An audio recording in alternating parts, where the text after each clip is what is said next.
She was 33 years old, and by the first frost of that October, she had nowhere left to sleep but the loft of a livery stable that did not belong to her. Her husband was 6 months in the ground, and it was his own brother, Silas Whitfield, who put her out of the house she had scrubbed and mended and loved for 11 years, telling the whole of Cedar Crossing that a widow who bore no children and brought no land to the marriage had no rightful claim to anything with the Whitfield name on it. She left with a trunk of dresses, her mother's sewing shears, and $11 folded inside her glove. When the county auctioned off the old rotting ferry dock at the bend of the Solace River, the one that had sat crooked and forgotten since ferryman Tobias Reed died alone the winter before, not a single soul in town bid against her, because not a single soul believed a broke widow woman could want such a ruin for anything but firewood. She paid $6 for it, and the auctioneer laughed so hard he had to steady himself on his own gavel stand.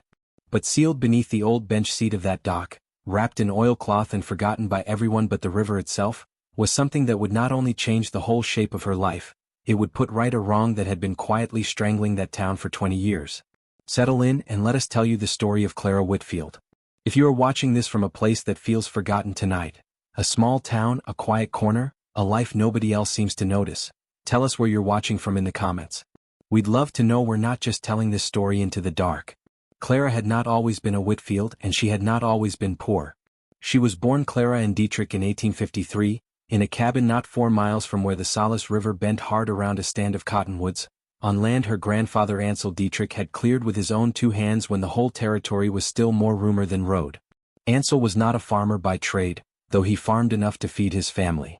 He was a boatman, a Rhineland immigrant who had crossed an ocean and then, strange as it seemed to his neighbors, chosen to spend the rest of his life crossing a river instead. He built the first ferry at that bend himself, out of oak he felled and pitch he boiled, and for 15 years he carried settlers, cattle, mail, and the occasional runaway across water that would otherwise have drowned them. Clara grew up on that ferry the way other children grew up in a church pew. It was where she learned patience, where she learned arithmetic from counting tolls, where she learned that a promise made to a stranger on one bank had better be kept by the time you reached the other. Her grandfather used to tell her, as he coiled rope in the long orange light of evening, that a river does not care who you are, only whether you respect it, and that the same was mostly true of people. She loved him fiercely, and she loved the ferry the way some children love a sibling, because in a manner of speaking it was one. It had come into the family before she had.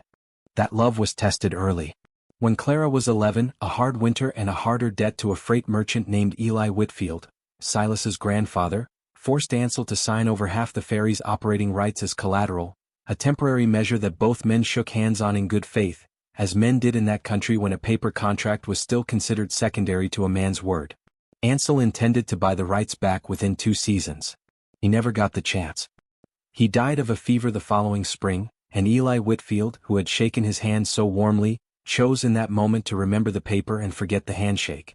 He did not seize the ferry outright, that would have caused too great a scandal in a town that still respected the Dietrich name, but he quietly folded its tolls into his freight ledgers, installed a cousin to run the day-to-day crossing, and over the following 2 decades the story of who truly built that ferry simply faded, the way stories do when the people who live them are too poor and too tired to keep correcting the record. Clara's mother took in washing. Clara learned to sew fine, tight, invisible stitches that could mend a torn coat so well no one could tell it had ever been torn, a skill that would matter more than she could have known. Clara grew into a young woman known around Cedar Crossing not for beauty or fortune, of which she possessed only a modest share of the first and none at all of the second, but for a kind of quiet steadiness that made people trust her without quite knowing why. She kept the household books for her ailing mother with a precision that impressed the town's one bank clerk, who told her once, half in jest, that she had a better head for figures than most men who worked behind a counter for a living. She sewed for families up and down the valley, and it was said that Clara Dietrich's stitches could hold a coat together through 3 winters when a lesser seamstresses would give out after one,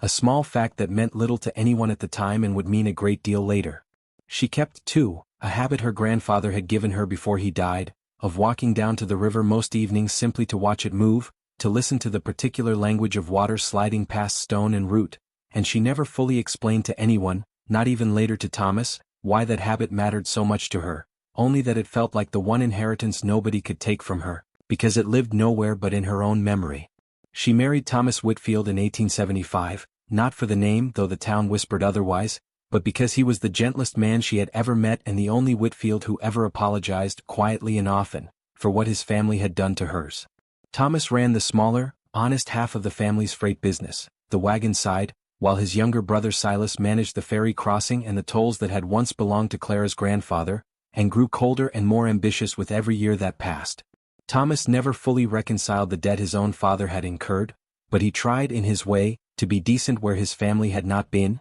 and Clara loved him for that decency more than for anything else. They had no children, which grieved them both quietly and separately, and when Thomas died of a lung fever in the spring of 1886, Clara discovered within the month that he had left no formal will, that the freight business reverted entirely to Silas by custom and by the handshake law of that country, and that she herself, in the eyes of Silas and increasingly the eyes of the town, was merely a woman who had married in and married out and was owed nothing further.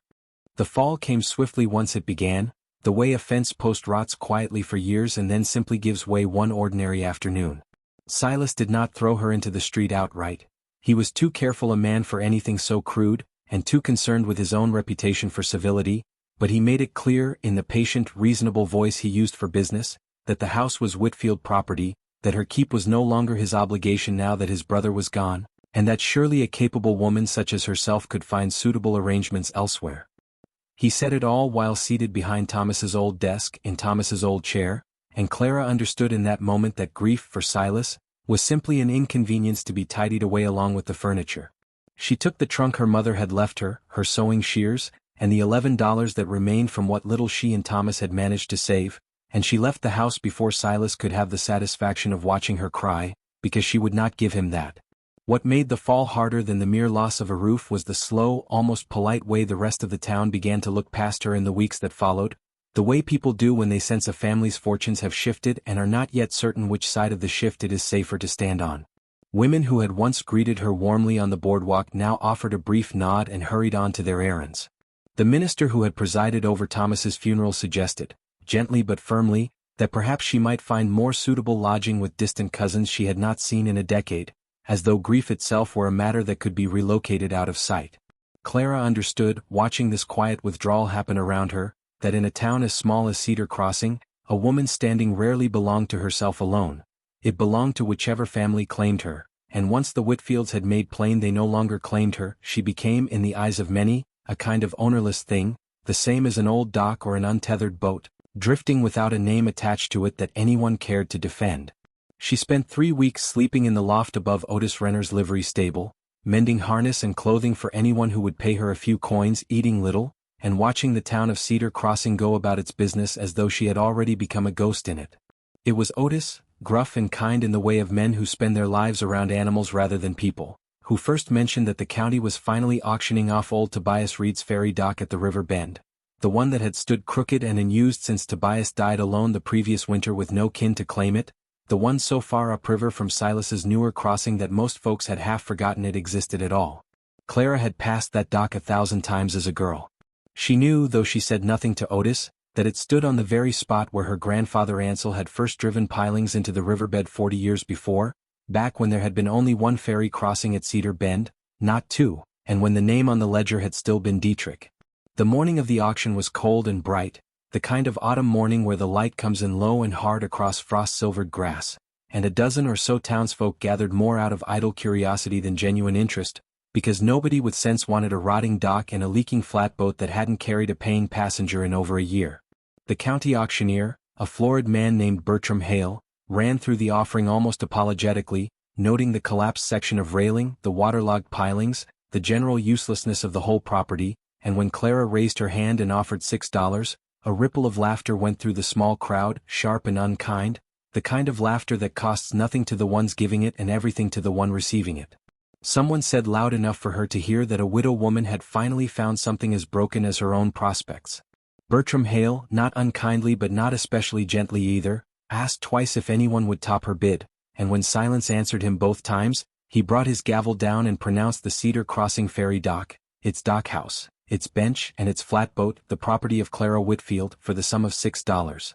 She walked down to see her purchase that same afternoon, alone because no one offered to walk with her. The dockhouse was little more than a shed with 3 sound walls, and the flatboat listed sadly against the bank where the current had shoved it, half-swamped. But the old bench that ran along the dockhouse's inner wall, the one where generations of travelers had sat waiting their turn to cross, was solid oak, dark with age and river damp, and something about the way its seat did not quite sit flush with its frame caught her eye the way a crooked stitch catches the eye of a seamstress. She knelt, worked her fingers beneath the lip of the plank, and after a long stubborn effort that split one of her fingernails to the quick, the seat lifted on a hinge so old and stiff it groaned like something waking from a long sleep. Beneath it, in a cavity built into the bench frame itself, sat a small iron-banded chest, wrapped round twice with oilcloth gone stiff and dark, undisturbed, so far as she could tell, in decades. Her hands shook as she worked the oilcloth free. The chest was not locked, or rather it had been locked once, but the lock had long since rusted through and crumbled away at her first firm tug on the lid.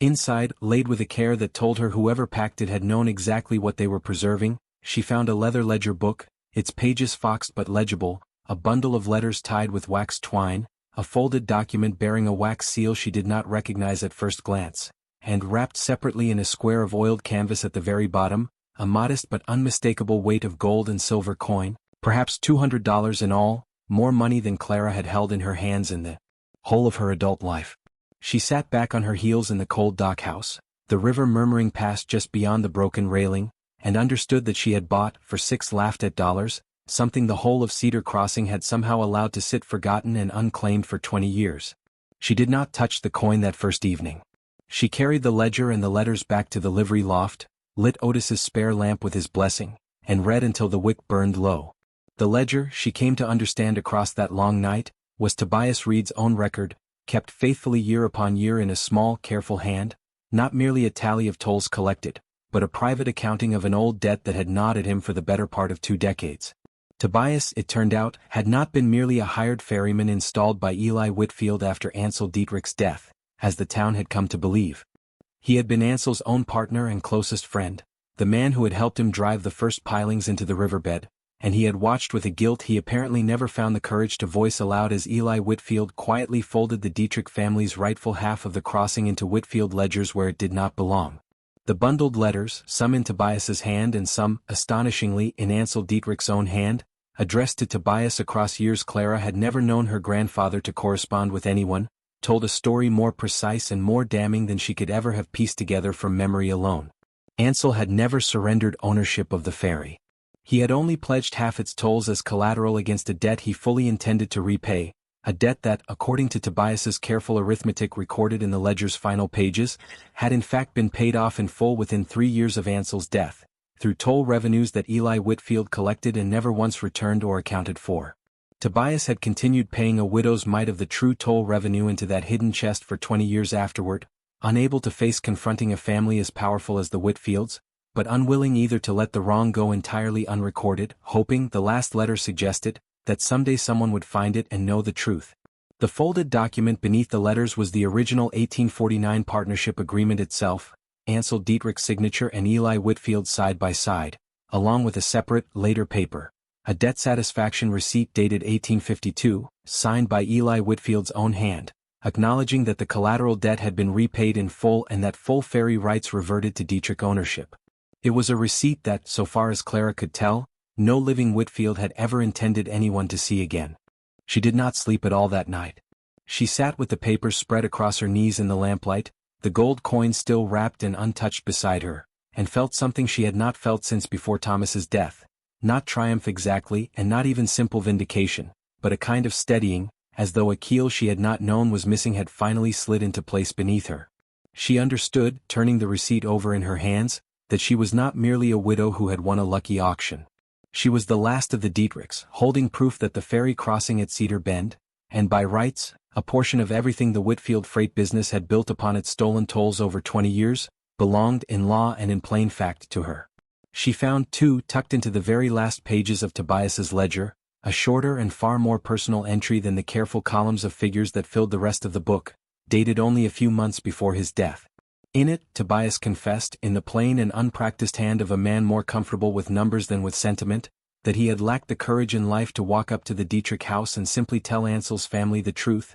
fearing that the Whitfields, by then powerful enough to control most of the valley's freight trade, would ruin him for it, and that he had told himself for years the hidden chest was a kind of penance, a promise kept in secret when he had not found the strength to keep it openly. He wrote that he hoped, if no one ever found it, the river itself would at least know the truth, since the river had never once lied to any man who troubled to listen to it. Reading those lines, Clara found herself weeping for the first time since Thomas's funeral, not from grief exactly, but from something nearer to recognition, the feeling of being spoken to directly across 20 years by a man she barely remembered, who had carried a burden of conscience alone for far too long and had trusted, in the end, that someone worthy would eventually lift that bench seat and find him waiting there. But it was not the money that kept Clara awake turning the pages until dawn. It was the plainer, harder truth the ledger laid bare beneath its figures. That for 2 decades Cedar Crossing's only sanctioned ferry had been Silas's newer crossing downriver, where he charged tolls that had crept steadily upward year after year until a farmer hauling grain to market now paid nearly a full day's wages just to cross the water his own grandfather might once have crossed for a nickel, and that Silas had lately begun quiet talk of tearing down even that crossing in favor of a toll bridge he planned to build and own outright, a bridge that would put the price of crossing the Salis River permanently beyond the reach of half the small farmers and freighters who depended on it. Clara had heard the grumbling about it for months without truly listening, the way you hear rain on a roof without marking it as a coming flood. Now, with Tobias's ledger open on her knees, she understood the shape of what was coming, and she understood, too, with a clarity that frightened her a little, that the old dock she had bought for $6 sat at the one crossing point on the whole river that Silas Whitfield did not control, and that if she chose to she could reopen it and undercut him, and there was not a single law standing in her way, only the whole weight of a town's habit of believing whatever the Whitfield name told.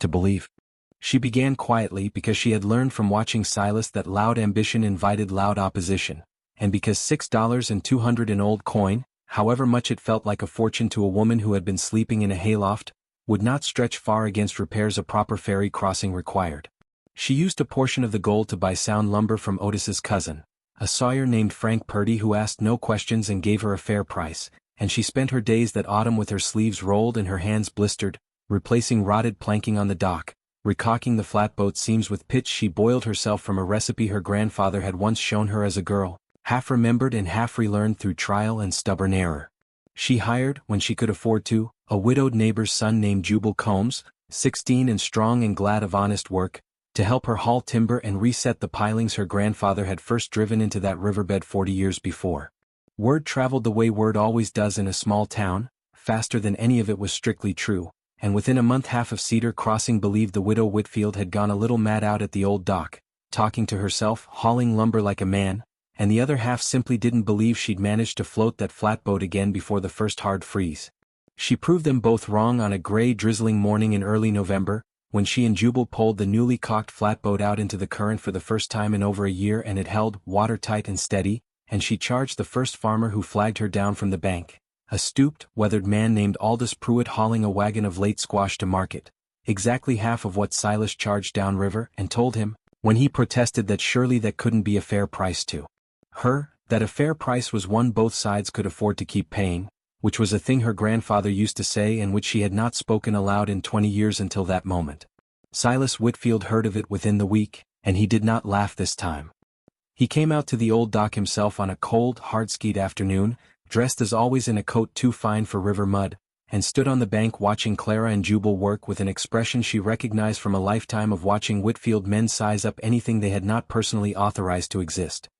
He was, at first, almost gentle in his condescension, telling her that this little venture of hers was admirable in its way but surely exhausting, and that she would find life considerably easier if she simply came back to town and let the family look after her properly, an offer Clara understood at once for what it was, not kindness, but an attempt to fold her back into quiet, controllable irrelevance before she became an inconvenience. When she declined, politely but without hesitation, his tone shifted, the way weather shifts ahead of a storm you can feel coming in your joints before you see the clouds.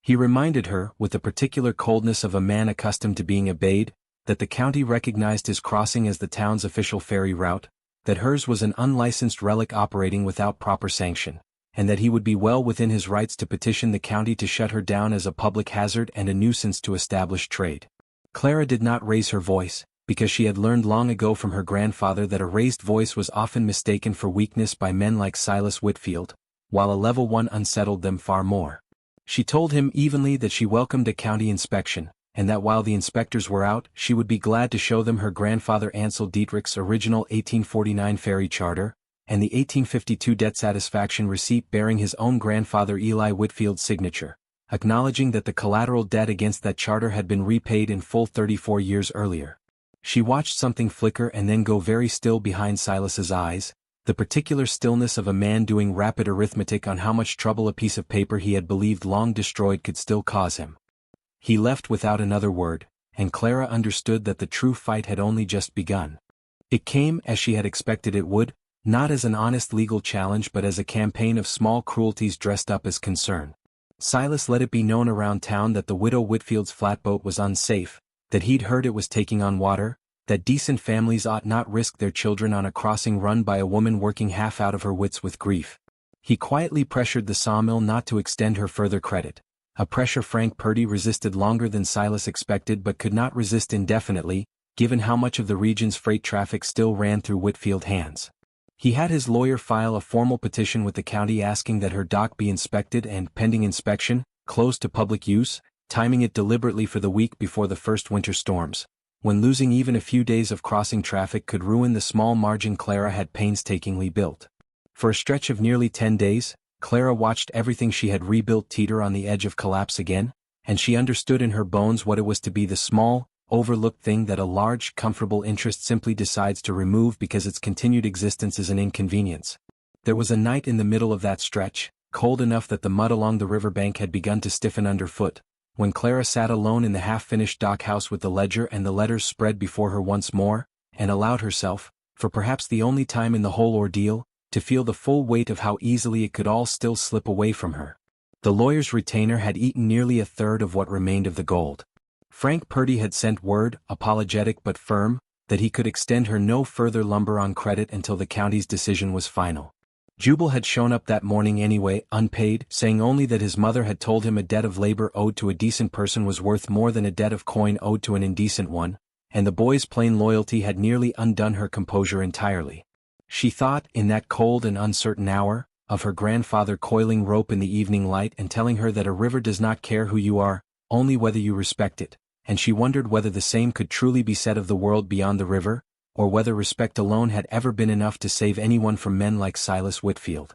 She did not have an answer that night. She only had the ledger and the letters, and the stubborn conviction that a wrong recorded honestly was still worth more than a wrong left comfortably forgotten, and she carried that conviction with her into the county hearing the following week the way another woman might carry a lit lamp into a dark room, not because she was certain it would be enough, but because it was the only light she had. What saved her was not the gold in the chest, though it helped pay the lawyer's retainer she could barely afford, and it was not the letters alone, though they were her proof. What saved her was the town itself, slowly, unevenly, remembering who it actually was. Aldous Pruitt, the squash farmer, testified before the county board that Clara's crossing had saved him nearly a full day's wages on every trip to market since November, money that meant, in a hard year, the difference between paying his own debts and falling further behind. Otis Renner spoke for her character, gruffly and without embellishment, in the way that carried more weight in that room than any polished speech could have. Jubal Combs's mother stood up, unbidden, and said plainly that her boy had learned more honest pride in a month of working that dock than in a year of odd jobs elsewhere,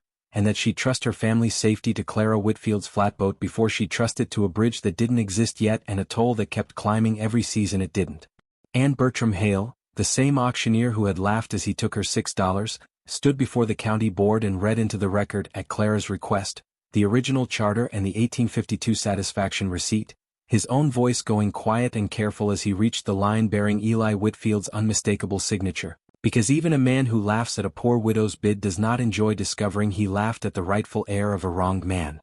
The county board did not, in the end, need to rule on much of anything, because the matter effectively settled itself once the truth of the old debt became a thing the whole town could see plainly rather than merely whisper about. Faced with a documented decades-old fraud that his own grandfather had committed and his own family had quietly profited from ever since, and faced further with a town increasingly unwilling to keep paying his rising tolls once a fairer alternative existed just upriver, Silas Whitfield found his petition to close Clara's dock withdrawn by his own lawyer before the board ever voted, and found, in the weeks that followed, that farmers who had crossed at his dock out of habit for years began, quietly, steadily crossing at Clara's instead. He did not go bankrupt and he did not go to jail because the law in that country in that year was not built to punish a debt so old, only to acknowledge it, and Clara had never wanted vengeance so much as she had wanted the truth set down plainly where everyone could see it. But his reputation, the one thing he had always guarded more carefully than his ledgers, took a wound in Cedar Crossing that year from which it never fully recovered, and the toll bridge he had planned to build, the one that would have priced half the valley's farmers out of ever crossing that river again, quietly, permanently, never got built at all. Clara did not use the remaining gold to enrich herself, though no one in town could have blamed her if she had. She used it, together with the toll revenue her honest half-price crossing steadily brought in through that winter and into the spring, to rebuild the dockhouse properly, to add a second, sturdier flatboat by summer, and to set aside a fund, administered not by herself alone but by a small board of townsfolk she asked to help her oversee it, including, in a gesture that cost her nothing but pride and gained her everything in trust, Aldous Pruitt and Otis Renner and even, eventually, Bertram Hale, a fund intended to keep the crossing's tolls fair and low for any family in the valley who could not otherwise afford them. She had the original 1849 charter framed and hung inside the new dockhouse,